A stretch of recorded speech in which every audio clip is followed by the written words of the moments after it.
Halo semuanya, balik lagi di King Gallery Channel 2. Ketemu lagi dengan saya Anam. Ya, di kesempatan kali ini saya akan membagikan sebuah tips dan trik cara melihat mobil, atau kalau kalian mau beli mobil bekas tuh gimana sih caranya lihatnya gitu. Kan kadang orang-orang pada ragu kan. Nah, ini saya berkesempatan untuk sedikit menge-share pengalaman saya melihat mobil, dan ini adalah pengalaman apa ya?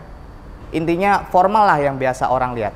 Mau tahu keseruannya seperti apa, caranya seperti apa, simak terus video ini dan jangan lupa buat share video kita sebanyak-banyaknya agar yang mencari mobil bekas caranya di King Gallery Channel. Dan jangan lupa buat like, comment, dan subscribe YouTube channel kita di King Gallery Channel.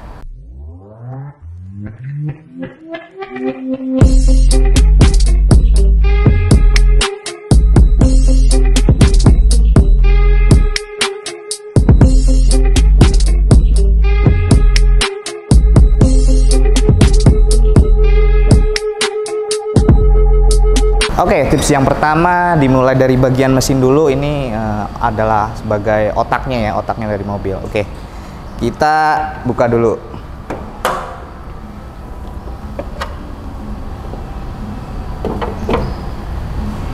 Oke, untuk yang pertama biasanya kalau saya sendiri kita langsung lihat bagian kap mesinnya. Ini bisa kita lihat ada yang namanya seal.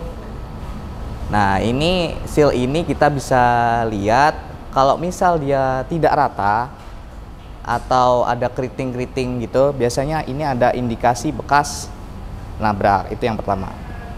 Nah, yang kedua kita juga bisa lihat dari tulang-tulang apron di atas radiator ini, kita bisa juga lihat titik-titiknya, namanya seal. Seal atau biasa orang bengkel lihat itu namanya nut. Ada titik-titik di mana itu kebanyakan orang-orang body repair itu tidak bisa membikinnya. Itu hanya bisa dibikin di pabrikan dari bawaan mobilnya. Terus dari bagian mesin kita juga lihat ada kebocoran atau tidak. Sampai kita kolong-kolong ke bawah juga ngolong, bisa dilihat dari bawah itu ada kebocoran atau tidak. Terus kita bisa lihat juga dengan cara buka, nah tuasnya ini. Nah, ini ada namanya stick tuas buat oli. Kita bisa lihat juga untuk olinya, atau ada indikasi bekas kemasukan air atau olinya udah jelek. Ini bisa dilihat juga dari cara mengeceknya dari stick tuas oli ini. Nah, terus untuk komponen yang lain itu kita bisa nyalain mobilnya, dengerin bunyinya. Jadi kalau misal ada bunyi desing-desing yang aneh, yang pokoknya bunyinya aneh lah, itu bisa juga mengandung ada kerusakan, ada unsur-unsur kerusakan, entah itu di bearing-bearing komponen yang dia berputar. Nah, komponen yang lain kita bisa lihat juga dari aki. Kita bisa cek akinya dengan cara dibuka. Biasanya dia ada bulatan-bulatan kecil, itu kita bisa lihat di situ. Itu untuk mengecek apakah aki ini masih bagus atau tidak. Dan seperti oli-oli power steering, kita bisa cek juga apakah ada kurang. Terus minyak-minyak rem ada kurang juga atau tidak. Mungkin itu bagian dari mesin yang formal. Intinya formal lah, biasa orang lihat.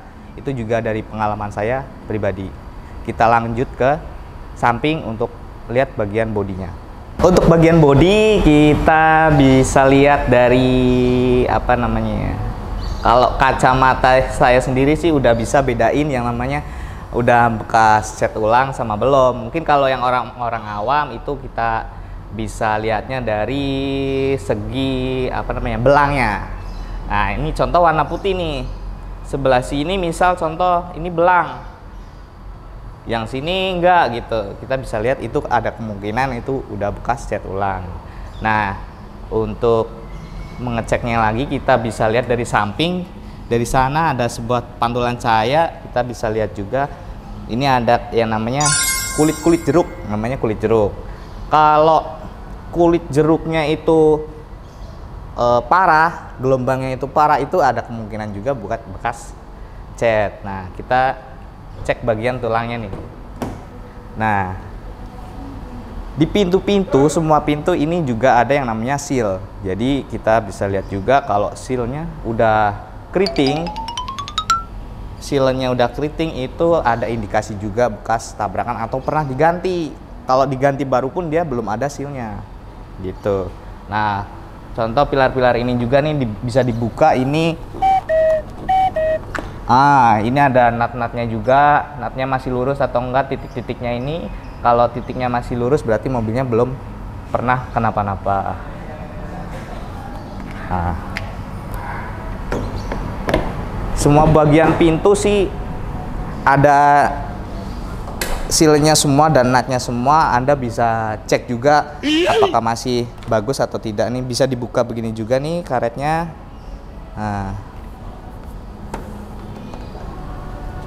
Nah, itu untuk mengecek sebuah tulang bagian pintu-pintu dan seal-sealnya. Kita lanjut ngecek bagian ban dan pengeremannya. Oke, untuk bagian ban dan kaki-kaki itu biasanya sih umur. Kalau itu umur pemakaian mobil, jadi misal kalau mobil udah berumur 5 tahun ke atas, itu kemungkinan ada kerusakan bagian-bagian kaki-kaki dan tentunya bannya juga nih. Nah, cara untuk mengukur ban itu kita bisa lihat dari kembang-kembangnya ini. Bisa kita juga ngecek pakai jari, masih masuk nggak nih jarinya. Nah, kalau masih masuk itu masih tebal berarti. Nah, di sini juga ada umur bannya nih. Nah, di sini ada 4719. Nah, berarti ini bulan 7 di tahun 2019 gitu. Itu untuk mengecek ban. Nah, untuk mengukur tingkat ketebalan rem kita juga bisa lihat sih. Biasanya kita kalau lihat nyamping begini kelihatan kok, kalau kanvas rem kelihatan. Dan bisa lihat juga dari disc brake-nya ini udah berlalu atau belum.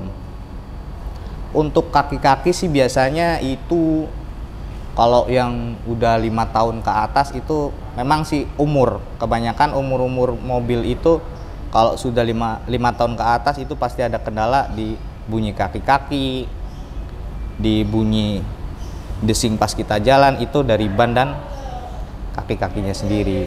Contoh kayak shockbreaker gitu, itu umurnya sih bisa 5 tahun. Nah, untuk mengecek kaki-kaki itu kita bisa bawa jalan di jalanan yang keriting, itu ada bunyi-bunyi aneh nggak di pas kita berkendaranya. Kita lanjut ke bagian belakang yuk. Oke, di bagian belakang caranya juga sama kayak di kita ngecek bagian samping pintu. Nah, kita buka dulu ya. Nah, di bagian belakang kita ceknya sama nih. Kita lihat dari seal-sealernya masih lurus atau tidak. Nah, di sini kita juga bisa buka nih karetnya. Nah, kalau yang belum pernah dibuka itu memang keras ya. Kita bisa lihat juga nih dari sini ada nut-nut bulat-bulat ini. Itu kita lihat masih masih beraturan nggak bulat-bulatnya itu. Kalau keriting atau udah ini berarti ada indikasi bekas tabrak. Oh ya, sama satu lagi kita juga perhatikan untuk bagian kaca. Bagian kaca biasanya orang-orang sering kecolongan, yaitu entah itu kacanya ada titik, ada ada retak. Itu kan bisa juga kan ditempel stiker gitu, stiker kayak perumahan gitu kan nggak kelihatan. Nah, itu perlu diperhatikan juga. Yuk kita intipin bagian dalam untuk ngecek gimana sih cara ceknya untuk terindikasi banjir atau tidak. Stay tune terus. Oke, jadi kalau saya biasanya itu nyalain mobilnya dulu. Kalau mau ke dalam, kita cium dulu nih aroma mobilnya itu ada bau-bau lumpur nggak gitu. Jadi kalau misal ada bekas terendam banjir, itu bau lumpurnya itu susah dihilangkan walaupun Anda pakai parum-parum apa. Itu kalau udah bekas kena banjir itu baunya agak susah sedikit hilang. Nah, caranya mengeceknya bagaimana? Itu kita bisa lihat dari bawah jok. Di bawah jok itu ada indikasi ada karat-karat tidak gitu di antara semuanya jok. Terus di bawah dashboard kita juga bisa lihat, kita ngolong ada indikasi karat-karat juga enggak gitu. Nah, selanjutnya kita bisa lihat juga dari plafon ya. Kalau untuk plafon biasanya saya patokannya sama bau rokok. Kalau pemakai sebelumnya bau rokok, itu intinya mobil sebelumnya itu yang pakai jorok lah. Bau rokok itu memang susah juga untuk dihilangkan. Bisa dilihat juga dari plafonnya. Untuk kalau plafon itu untuk berwarna kuning, itu kemungkinan nikotin asap rokok yang nempel di dalam mobil. Nah, kita juga bisa lihat juga dari dashboardnya itu masih kondisinya masih bagus atau tidak. Nah, setir juga bisa diukur juga nih dari umur mobil setirnya. Biasanya kalau mobil yang sudah kilometernya sudah contoh mobil kilometernya dikit tapi setirnya kalau udah botak, itu perlu juga diperhatikan, soalnya takutnya ada putar-putar kilometer. Nah, untuk mengetahui ini mobil kilometer sudah diputar atau belum, atau dari pemilik sebelumnya itu diputar atau tidak, caranya yaitu kita lihat dari history. Kita lihat juga bisa lihat di buku history bengkelnya. Kita juga bisa cek ke bengkel resminya gitu caranya. Kita cek historinya apakah benar mobil ini kilometer sekian atau tidak gitu. Di bengkel resmi kita itu sih ngeling ke, contoh ini Mazda, kita cek di Mazda ini Mazda misal Suryo Pranoto, itu dicek di sana, bisa ngeling ke Mazda manapun gitu. Jadi cara mengecek kilometernya begitu dan historinya. Nah, lanjut untuk bagian transmisi. Kalau saya biasanya ngeceknya caranya begini. Kalau transmisinya otomatis, kita bisa pindahkan dari P ke R, ke N dan ke D. Caranya begitu.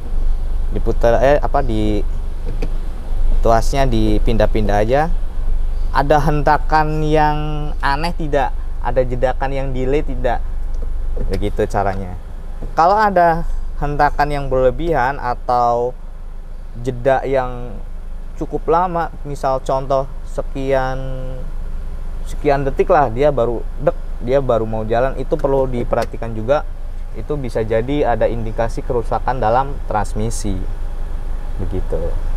Mungkin itu aja sekilas pembahasan saya untuk cara mengecek mobil dari yang Anda mungkin awalnya ragu untuk beli mobil bekas ini itu.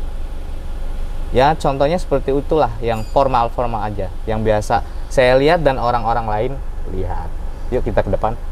Oke, jadi kesimpulannya adalah bagi Anda semua yang mungkin orang awam yang mau beli mobil bekas tapi ragu, takut, tenang aja.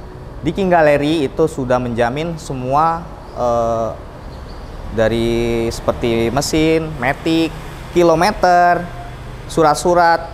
Dan bahkan di King Gallery ini kita juga ada kerjasama tapi individual ini ada inspeksi juga dari Autospektor. Jadi Anda tidak perlu khawatir lagi, karena di Autospektor ini Anda bisa mengecek juga kondisi mobil ini sebaik apa sih, selayak apa sih.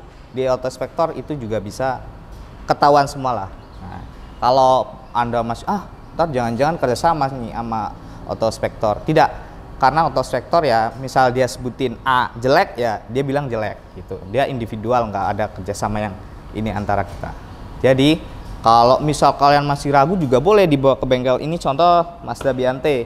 Kalian juga bisa bawa Mazda kemanapun, Mazda resmi ya, bengkel resmi. Di sana kita juga bisa general check up. Misal kalian contoh udah booking nih, minta dicek ke bengkel resmi, ternyata ada kendala ini, mesinnya udah mau bocor nih, mau mau jebol gitu, itu uang 100% balik full. Tidak perlu ragu lagi beli mobil di King Gallery. Nah, untuk yang belum tahu, alamat King Gallery itu ada di Pasar Mobil Kemayoran, Blok Y6 Y7, Z12 Z15, ada juga di X6 dan X11. Nah, untuk jam bukanya itu jam dari hari Senin sampai hari Sabtu itu jam setengah 9 sampai jam 5, dan untuk Minggu atau hari libur itu jam setengah 11 sampai jam 4. Mungkin itu aja yang bisa saya sampaikan, yang bisa saya share untuk kalian semua. Semoga bermanfaat, dan mohon maaf apabila ada salah-salah kata. Saya hanyalah orang biasa yang tidak luput dari kesalahan. Mungkin itu aja, sekian dari saya, dan jangan lupa untuk share video kita sebanyak-banyaknya agar yang mencari mobil bekas datangnya ke King Gallery. Jangan lupa untuk like, comment, and subscribe YouTube channel kita di King Gallery Channel.